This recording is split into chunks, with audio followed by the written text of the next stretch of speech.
अपने आप को बचाने के लिए अध्यक्ष जी कुछ और कह रहे हैं, प्रभारी जी कुछ और कह रहे हैं। आज भी अध्यक्ष जी ने पहले बयान दिया कुछ और बयान था, कल बयान दिया कुछ और है, बावरिया जी उसका खंडन कर रहे हैं। तो फिर पहले सबसे पहले तो इन्हीं की जांच हो जानी चाहिए। भाई कोई अच्छा फैसला हो, पार्टी को नए सिरे से नई लीडरशिप के हिसाब से चलाने की कोशिश करी जाए, तो उसकी उम्मीद कर रहे हैं। हरियाणा की हुई चुनावी हार के बाद कांग्रेस में घमासान थमने का नाम नहीं ले रहा है। पहले सैलजा और होडा गुट के बीच जुबानी वार पलटवार का दौर चला और अब होडा खेमे के नेताओं में ही तकरार शुरू हो गई है, जिसके मद्देनजर आज कांग्रेस के पूर्व विधायक शमशेर सिंह गोगी ने प्रदेश अध्यक्ष उदय भान और प्रभारी दीपक बावरिया की ही जांच कराने की मांग कर डाली। जी हां, दरअसल चुनावी नतीजों को लेकर उदय भान और कांग्रेस प्रदेश प्रभारी दीपक बावरिया के बीच एक व्हाट्सएप मैसेज को लेकर खींचतान बढ़ती ही जा रही है। इस व्हाट्सएप मैसेज के जरिए कुछ सीटों पर गड़बड़ी करने का दावा किया गया है, जिसको लेकर बावरिया का कहना है कि इसकी जानकारी मिलते ही उन्होंने उदय भान को मैसेज फॉरवर्ड कर दिया था, जबकि उदय भान ने बावरिया के बयान को ही झूठ करार दे दिया है। ऐसे में प्रभारी और प्रदेश अध्यक्ष के बयानों में तालमेल न होता देख शमशेर सिंह गोगी ने सबसे पहले दोनों नेताओं की जांच कराने की मांग उठा दी है। ईवीएम कोई फैक्टर हो सकता है, इससे मैं इनकार नहीं करता, लेकिन मेरे को लगता है कि ईवीएम से नहीं, ज़्यादातर संगठन ना होने की वजह से और आपसी जो तालमेल नहीं था। जो सीनियर लीडर थे उनकी आपस में इवन बातचीत भी नहीं होती थी, और उसी को लेके लोगों में गलत मैसेज चला गया और उस मैसेज को बीजेपी ने भुनाया। उन्होंने पूरी तरह से उसका नरेटिव बनाया और उस नरेटिव से नुकसान हुआ है।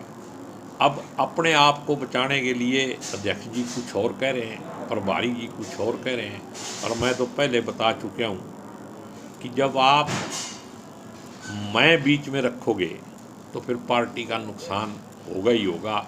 यहाँ इलेक्शन मैं पे ज़्यादा डिपेंड था।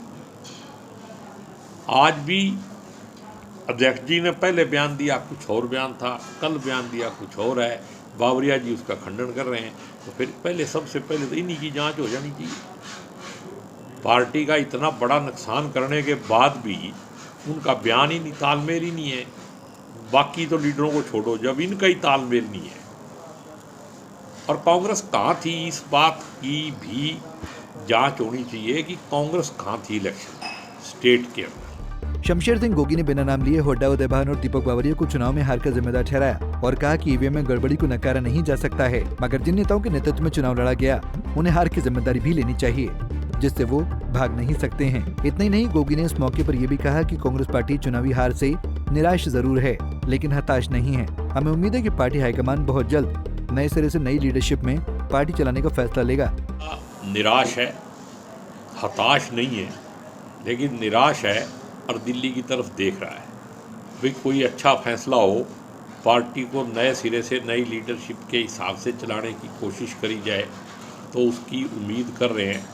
और बाकी की बात यह है, भाई पार्लियामेंट चल रही है और बहुत सारे मुद्दे हैं नेशनल लेवल पे, उनमें पार्टी लिप्त है। मेरे को लगता है कि 25 के बाद या नए समझो जनवरी में इसके ऊपर जो है अच्छा फैसला, पॉजिटिव फैसला आने की उम्मीद है। मेरे को पूरी उम्मीद है कि कांग्रेस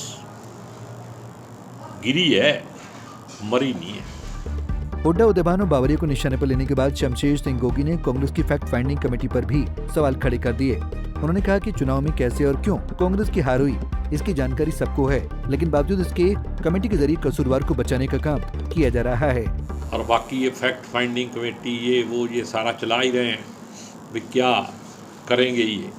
लेकिन मेरे को लगता नहीं है कि फैक्ट फाइंडिंग वाले भी सही दिशा में। अब तो फैक्ट फाइंडिंग छोड़ के सबको सबका पता है।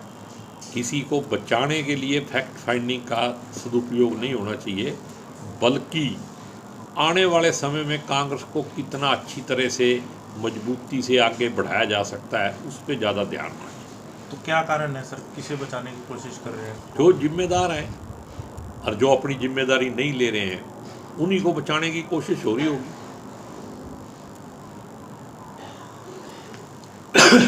लगता है सर फिर एक बार मुकाबला कर पाएगी कांग्रेस बीजेपी? कांग्रेस दोबारा से आएगी, और बिल्कुल बीजेपी जैसी फासिस्ट जो शक्तियां होती हैं उनकी ज़्यादा लंबी उम्र नहीं होती, ठगी से सत्ता में आ सकते हैं, लोगों का दिल नहीं। दरअसल दीपक बावरी ने हाल ही में कुछ सीटों पर गलत टिकट वितरण को भी हार का कारण बताया था, जिसको लेकर भी उदय भान ने बावरी को निशाने पर लिया था।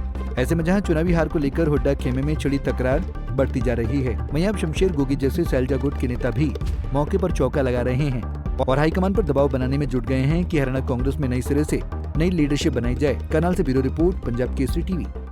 हमसे जुड़े रहने के लिए हमारे YouTube चैनल को सब्सक्राइब करें और नई वीडियो की नोटिफिकेशन के लिए बेल आइकॉन को दबाएं।